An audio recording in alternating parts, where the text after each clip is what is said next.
श्री की कृति दोहा स्तुति में आज कुंथनाथ भगवान की स्तुति प्रारंभ करते हैं। ध्यान अग्नि से नष्ट कर, प्रथम पाप परिताप, कुंथनाथ पुरुषार्थ से बने न अपने आप। आचार्य जी ने यहाँ पर कि भगवान ने ध्यान अग्नि से सबसे पहले पाप को नष्ट किया। कल ही प्रसंग आया था कि जो छपक का कार्य होता है, छपन करने का कार्य होता है, वो पाप को पहले नष्ट करते हैं। जब अरहत पद प्राप्त होता है, आप लोग पढ़ते ही हैं, कर्मण की 63 प्रकृति नाश। उन 63 प्रकृतियों में घातिया कर्म की 47 प्रकृतियां पूरी पाप रूप हैं, और जो नाम कर्म आदि की भी प्रकृतियां हैं, वो भी वहां पर पाप रूप प्रकृतियों का ही नाश करते हैं। और बाद में जब उनकी आयु का अंत समय रहता है, उस समय में अंत और उपांत समय में वो जो पुण्य प्रकृतियां रहती हैं वो नष्ट होती हैं। तो पुण्य का क्षय नहीं किया जाता, पुण्य तो अपने आप ही चला जाता है। तो यहाँ सबसे पहले भगवान ने पाप को नष्ट किया, और उसमें आगे कह रहे हैं कुंथनाथ पुरुषार्थ से बने न अपने आप।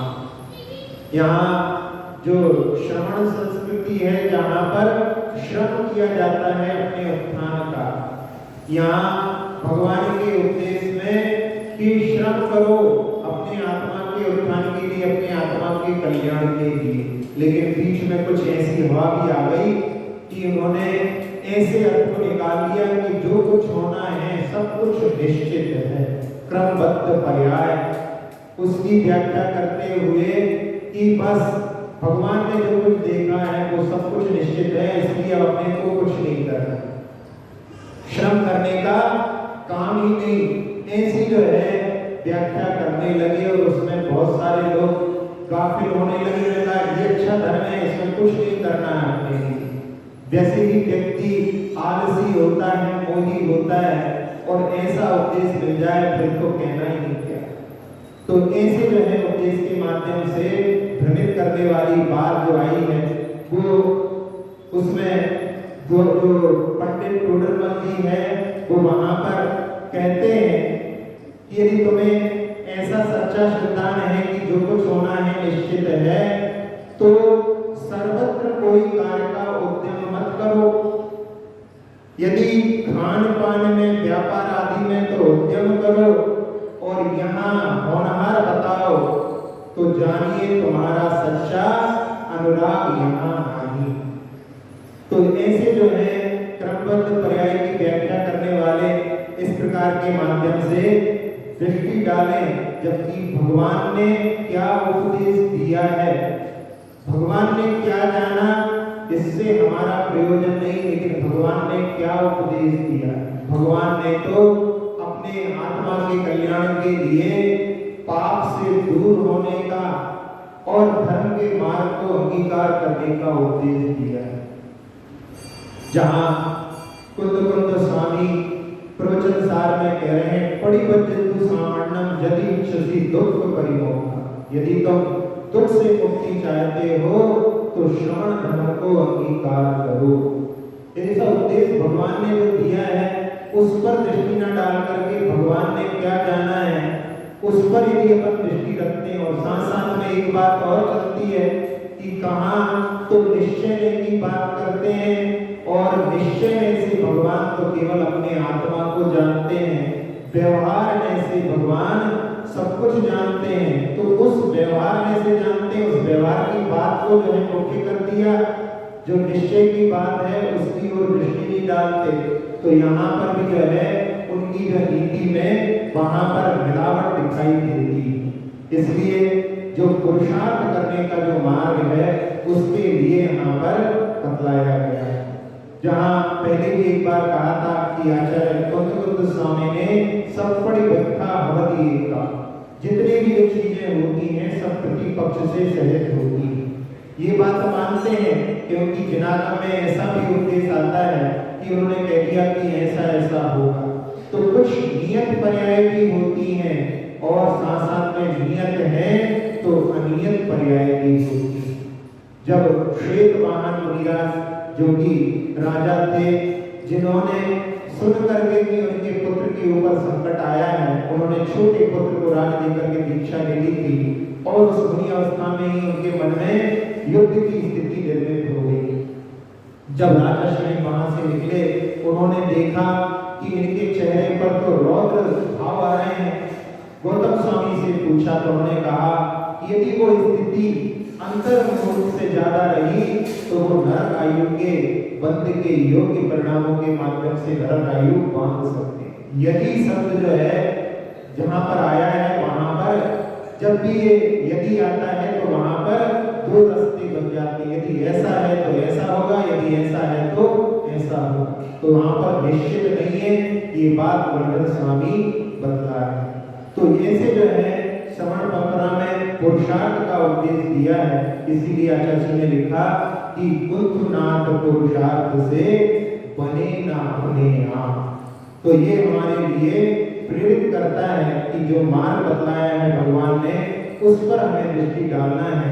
भगवान ने क्या जाना, उसमें से कहा जाता है कि बहुत कुछ अनंत भाग ही भगवान बतलाते हैं। उसके अनंत में भाग को गणधर स्वामी ग्रहण करते हैं, उसके भी अनंत भाग को वो सुख के रूप में निबद्ध करते हैं। तो जो भगवान ने हमारे लिए दिया है उस पर दृष्टि डालने के लिए प्रयास करना चाहिए। जहाँ किसी शायर ने लिखा है, मंजिल मिले ना मिले ये अलग बात है, हम कोशिश ही ना करें ये गलत बात है। तो पुरुषार्थ का जो मार्ग है वो इस काव्य के माध्यम से अपन समझ सकते हैं। उपादान की योग्यता घट में ढलती सार, कुंभकार का हाथ हो निमित्त का उपकार। हाँ, यहाँ पर भी जो बहुत विवादित विषय है उस पर जो है आचार्य जी ने दृष्टि डाली है। एक होता है उपादान। उपादान क्या होता है कि कार्य को करने में जो द्रव्य की स्वयं की सामर्थ्य होती है वो उपादान कहलाता है। और जैसे मिट्टी में घट बनने की सामर्थ्य है तो उसकी जो है उपादान क्षमता मिट्टी के पास घट के रूप में परिवर्तन होने की है। इसलिए आचार्य जी ने इसमें लिखा, उपादान की योग्यता घट में ढलती सार। और जब कुंभ बनता है तो उसमें कुंभकार का निमित्त भी आवश्यक होता है। तो यहाँ पर कुंभकार का हाथ हो निमित्त का उपकार, यानी निमित्त भी वहां पर रहता है। उपादान और निमित्त की मैत्री के माध्यम से ही कार्य होता है। जहाँ ऐसी व्याख्या की जाती है कि एक द्रव्य दूसरे द्रव्य का कुछ नहीं करता। यदि एकांत से यदि अपन ऐसा कहते हैं, क्योंकि एकांत भी मिथ्यात्व होता है। हाँ, ये बात जरूर है कि जो निमित्त है वो उपादान के रूप में नहीं ढलता, निमित्त निमित्त के रूप में ही रहेगा, लेकिन निमित्त कुछ नहीं करता। ये कहना एक प्रकार से जिनवाणी के बारे में अवर्णवाद है, क्योंकि निमित्त का और उपादान का दोनों की मैत्री से ही काम होता है। आचार्य विद्यानंद जी जो श्लोक वार्तिक और आप्त परीक्षा आदि ग्रंथों के बड़े बड़े ग्रंथों के रचयिता रहे हैं, उन्होंने लिखा है कि निमित्त और उपादान में निमित्त के माध्यम से ही कार्य होता है और निमित्त के नहीं होने पर कार्य नहीं होता। आचार्य जी ने एक और जो है दोहे में इस बात को लिखा, उपादान की योग्यता निमित्त की भी छाप, स्फटिक मणि में लालिमा गुलाब बिनना आप। स्फटिक मणि है और उसके सामने यदि लाल गुलाब लाया जाता है तो वो स्फटिक मणि भी लाल लाल हो जाती है। तो उसमें अपने आप वो लाल नहीं हो सकती, निमित्त का जब वहां पर संपर्क होता है तो उसमें लालिमा आती है। तो यहाँ पर दोनों चीजों की आवश्यकता है।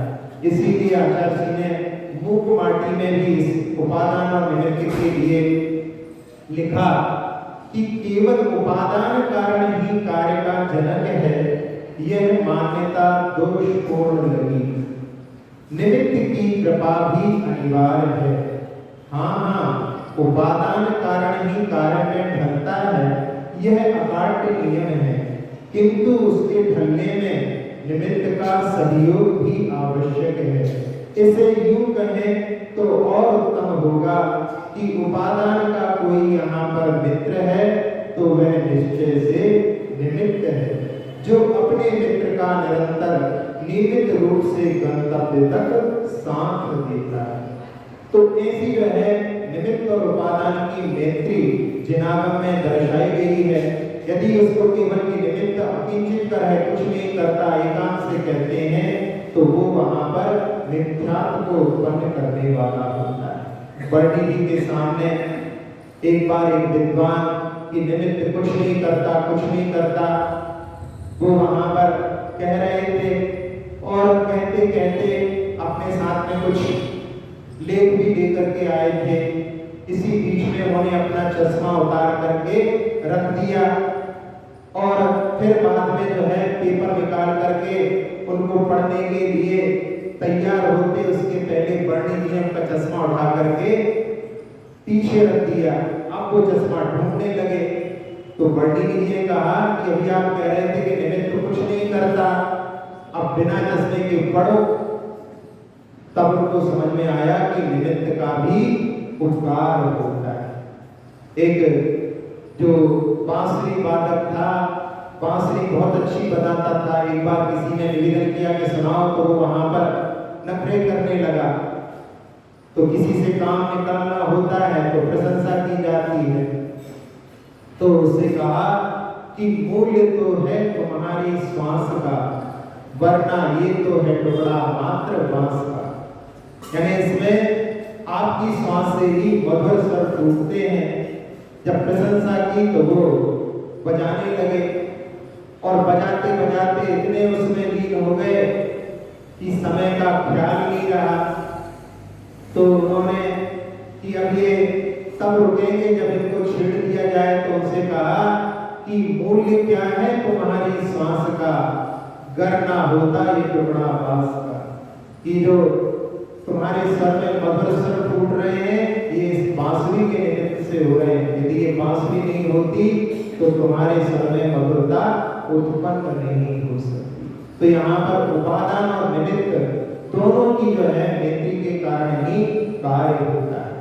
निमित्त में एक होता है निमित्त प्रेरक निमित्त और एक होता है उदासीन निमित्त। उदासीन निमित्त उपस्थित रहता है लेकिन वो कुछ कार्य नहीं करता। जैसे झंडा लगा हुआ है, उसमें डंडा जो है वो उदासीन निमित्त है, लेकिन वहां पर हवा चलती है तो उस झंडे को फहराने में कार्य करती है। जिस पक्षी को, तोते को आप यदि पुरुषार्थ करो तो पाल सकते हो, क्योंकि इसमें उपादान क्षमता है, सीखने की क्षमता है। लेकिन आप उल्लू को कितना भी पढ़ाओ वो सीखने वाला नहीं, क्योंकि उसके पास में उपादान क्षमता है। निमित्त वहां पर जो है निमित्त के रूप में रहता है, लेकिन उपादान के पास में यदि क्षमता होती है तो उसके माध्यम से सीख सकता है। यदि उपादान की क्षमता नहीं है तो निमित्त कुछ नहीं कर सकता। ऐसे दोनों के रहस्य को समझ करके यहाँ पर अपने को दोनों की मैत्री को समझना चाहिए। एकांत से जो है कि उपादान ही सब कुछ है या निमित्त ही सब कुछ है, मैं सब कुछ करके रहूंगा निमित्त के रूप में, तो नहीं। यदि उपादान में क्षमता नहीं है तो निमित्त कुछ नहीं कर सकता। दीन दयाल प्रभु रहे, करुणा के अवतार, नाथ नाथों के रहे, तार सको तो तार। भगवान के लिए जो दया से युक्त हैं, दीनदयाल के रूप में संबोधित किया है और करुणा के अवतार हैं, और जिनका कोई नहीं होता भगवान उनको शरण देने वाले होते हैं, नाथ अनाथों के है। क्योंकि संसार में कोई भी शरण भूत नहीं है, केवल 4 ही शरण हैं। कौन कौन सी? अरहंत भगवान शरण है, सिद्ध भगवान शरण है, और साधु शरण है, और देवी भगवान के द्वारा प्रणीत जिन धर्म शरण है। तो यहाँ लोग शरण के रूप में कहीं इधर उधर ढूंढते हैं, लेकिन वास्तव में तो इनके अलावा कोई शरण नहीं। और भगवान से प्रार्थना की है कि तार सको तो तार। यहाँ पर भी पूर्व के पक्ष को जोड़ करके कि व्यक्ति के लिए स्वयं ही पुरुषार्थ करना होगा। निमित्त भगवान का मिलेगा, लेकिन पुरुषार्थ तो स्वयं को करना है। तो इसमें उपादान और निमित्त का भी संबंध इसके साथ साथ में है। अब इसके माध्यम से व्यवहारिक रूप से जब हम किसी का सहयोग दें, तो सहयोग देने के बाद में अहंकार ना करें कि हमारे कारण ऐसा हुआ। उस समय में तो हम तो निमित्त मात्र हैं, तो ऐसा कहने से अहंकार नहीं होगा। और कोई दूसरा जब सहयोग दे तो उसको कभी भूलना नहीं चाहिए कि उसने कहा वो तो निमित्त मात्र, नहीं, ये जो है शब्दों का प्रयोग नहीं, वहां पर तो उसकी कि आपके द्वारा ही कार्य हुआ। यदि अपन ऐसा कहते हैं कि सामने वाला तो केवल निमित्त मात्र था, तो वो कृतज्ञता कहलाती है। तो हो नहीं कृतज्ञ कभी मैं की दृष्टि रख करके सामने वाले के उपकार को कभी भी भुलाना नहीं। लेकिन अपन किसी का कोई कार्य करो तो उसके बाद में उसके लिए जैसे करते हैं, नेकी कर कुएं में डाल, उसको जो है भूल जाओ, उसको याद नहीं रखना है, लेकिन दूसरे के उपकार को हमेशा याद रखना है। तो यहाँ कुंथुनाथ भगवान के लिए, जैसा कि हमने पहले काव्य में भी कहा था, कुंथुनाथ भगवान की स्तुति करते हुए आचार्य समंतभद्र स्वामी ने लिखा है, कुंथु प्रवृत्त खिल सत्व दयेकता। कुंथु शब्द जो है वो छोटे छोटे जीवों के लिए भी आता है। जहाँ प्रतिक्रमण पाठ में कि तेज जीवा संखेजा संखेजा कुंथु देय बिच्छी गोजो, ऐसा करके जो पाठ आता है, उसमें कुंथु शब्द से प्रारंभ होता है। कुंथु का होता है छोटे छोटे जीव, तो उनको लेकर के सारे जीवों के लिए वहां पर तो कुंथु प्रवृत्त, कुंथु प्रवृत्त शब्द से भी वहां पर प्रवृत्ति यानी होता है कुंथु को आगे लेकर के। तो भगवान ने सारे जीवों के प्रति दया का जो है उपदेश दिया था। इसलिए यहाँ पर कि भगवान जो दया से युक्त हैं, इसके माध्यम से हमारे लिए भी जो जीवों की रक्षा के लिए पुरुषार्थ करना चाहिए। जीवों की रक्षा के लिए पुरुषार्थ चलते समय में यदि हम देख करके चलेंगे तो उससे उनको हम बचा सकेंगे और उसके माध्यम से अपनी रक्षा होगी। उनकी रक्षा तो है ही, साथ साथ में अपनी भी रक्षा होगी। क्योंकि यदि हम प्रमाद पूर्वक चलेंगे तो उसके माध्यम से भले ही वहां पर जीव का बदना हो, लेकिन प्रमाद के माध्यम से पाप का बंधन होता है। और साधुओं के लिए लिखा है आचार्य कुंतल महाराज ने प्रसंसार में कि मर्दो जीवित जीवो, यदि जीव मरे भी और जीवित भी रहे, लेकिन यदि श्रवण देख करके चल रहा है, उसके बाद में भी कई बार हो सकता है कि आकर के मरण को प्राप्त हो जाए, तो उस समय में उसकी उनके लिए कोई बंध नहीं होता। और यदि प्रयत्न पूर्वक नहीं चल रहे हैं और जीव भले ही ना मरे, लेकिन फिर भी वहां पर उसके नहीं मरने पर भी वहां पर राग के कारण में राग की उत्पत्ति हुई, इससे वहां पर हिंसा अवश्य होती है, उससे बंधन को प्राप्त होते हैं। तो ये दया का धर्म और भगवान के प्रति वहां पर उन निमित्त को जिनके माध्यम से हम अपना कल्याण कर सकते हैं, उनकी भी यहाँ पर आराधना के लिए प्रेरणा दी। और साथ साथ में जहाँ पुरुषार्थ अपने को करना है, उसके लिए अपने काव्य में कह रहे हैं, ऐसी मुझ पे हो कृपा, मम मन मुझ में आए, जिस विध पल में लवण है, जल में घुल मिल जाए। हाँ, भगवान भगवान से कह रहे हैं कि भगवान जैसे आपने अपने मन को अपने में रमाया, ऐसी मुझ पर कृपा करो कि मेरा मन जो है मुझ में आए। और उदाहरण दे रहे हैं, जैसे नमक में जैसे जल में जो है नमक डाला जाए तो उसको घुलने में देर नहीं लगती। पिसा हुआ नमक बड़ी बड़ी डालो तो दिखाई देगा, लेकिन पिसा हुआ नमक डालो आप और उस समय में देखो पानी में तो पता ही नहीं पड़ता, कब वो पानी के रूप में ही हो जाता है। तो ऐसा ही मन जो हमारा बाहर घूमता रहता है, वो बाहर ना अपने अंदर समा जाए। मन भी जो होता है, एक द्रव्य मन होता है, वो तो पौद्गलिक होता है, लेकिन जो भाव मन होता है वो अपने आत्मा के ज्ञान की परिणति के रूप में रहता है। तो वो जो है मन जो है हमारा अपने अंदर आए। कल भी हमने कहा था कि आचार्य श्री का हाइकू के अपना मन अपने बारे में क्यों ना सोचता। तो यहाँ पर अपने अंदर जो है मन का कार्य, अपने बारे में विचार करना, अपने आत्मा के ऊपर जो है दृष्टि डालना, क्योंकि अनादिकाल से बाहर दृष्टि डालते डालते भले ही एक जीव हो, लेकिन वो स्पर्श इंद्रिय के माध्यम से बाहर के विषयों को विषय बनाता है। ऐसे ही सभी पंचेंद्रिय तक के जीव अपनी पांचों इंद्रिय और मन जो है उनमें सचिव का कार्य करता है, उनको निर्देशन देता है, तो वो बाहर के ही कार्यों में लगे रहते हैं और उसको अपने बारे में, अपने आत्मा के बारे में देखने के लिए, प्रेरणा देने के लिए इस काव्य में कहा है। आचार्य जी ने एक काव्य में लिखा कि खिड़की से क्यों देखता दिखे दुखद संसार।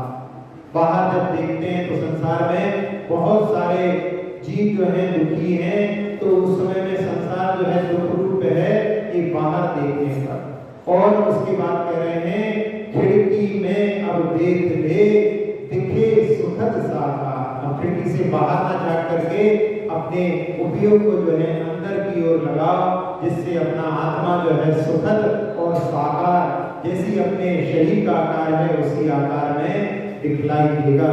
तो ऐसे अपने लिए आत्म ध्यान के लिए प्रेरणा यहाँ पर पृथ्वीनाथ भगवान की स्तुति और साथ साथ में जो बहुत विशिष्ट जो विषय हैं जैन धर्म के, जहाँ पर निमित्त और उपादान और साथ साथ में पुरुषार्थ पूर्वक जो है अपनी आत्मा का कल्याण जिन धर्म में बतलाया है, ऐसे विषयों को आचार्य जी ने इसमें दिया।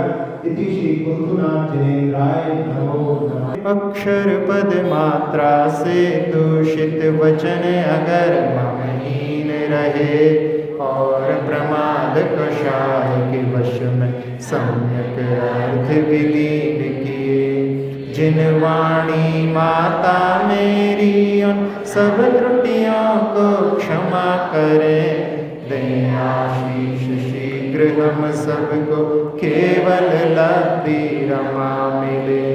प्राप्त हमें हो बोधि समाधि परिणामों की शुद्धि हो, निज आत्म उपलब्ध हमें हो शाश्वत सुख की सिद्धि हो। चिंतित वस्तु दात्री माता चिंतामणि उपमा भाती, करूं वंदना पूर्ण विनय से चरण रखूं मैं ये पाती। कर जिन वाणी स्तुति तन की ममता टार, महामंत्र का जाप अब सभी जपे नव बार।